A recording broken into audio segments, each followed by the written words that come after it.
झाली रानी का नाम सुना है आपने? चित्तौड़ की महारानी झाली,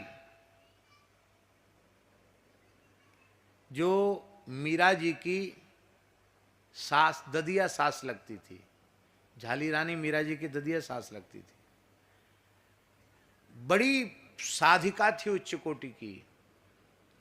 उसने निश्चय किया कि शास्त्रों में गुरु की बहुत बड़ी महिमा है, मैं गुरु की खोज करूं, और पूरे भारतवर्ष के तीर्थों की यात्रा की।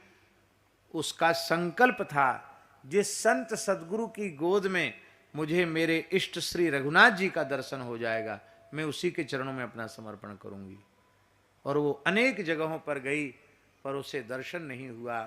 अंत में काशी से भी निराश होकर आ रही थी। कुछ संतों ने कहा, यहाँ एक रैदास नाम के संत हैं, जिनका जन्म तो चर्मकार कुल में हुआ है, पर वो श्री रामानंदाचार्य भगवान के शिष्य हैं, उच्च कोटि के संत हैं, भक्त हैं, उनका दर्शन करो, हो सकता है तुम्हारी अभिलाषा वहां जाकर पूर्ण हो। झाली रानी के साथ राजस्थान से पुरोहित आए थे, पंडित आए थे, सब मना करने लगे, रे वो कोई ब्राह्मण है, वो निम्न जाति का है, वहाँ क्या जाना, ऐसे राजा लोग चाहे जहाँ नहीं जाते हैं, आप तो चित्तौड़ की महारानी हैं, आप ऐसे कैसे चली जाएंगी। और रानी नहीं मानी, और वहाँ गई तो देखा नीम के वृक्ष के नीचे संत रैदास जी बैठे हैं, और भगवान के पद गा रहे हैं। उनके नेत्रों से अश्रु प्रवाह चल रहा है। उन्हें शरीर का होश नहीं है, संसार का होश नहीं है। इस दशा को देखकर रानी समझ गई कि ये कोई सामान्य महापुरुष नहीं है।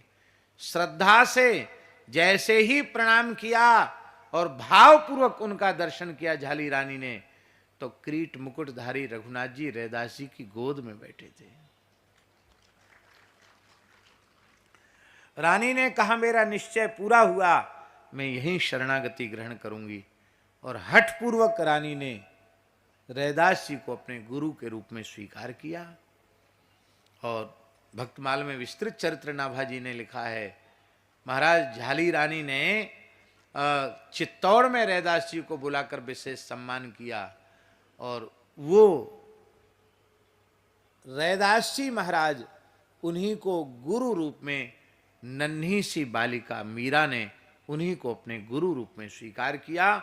और इस बात को मीरा जी ने अपने कई वाणी में, कई स्थलों में मीरा जी ने स्वीकार किया है कि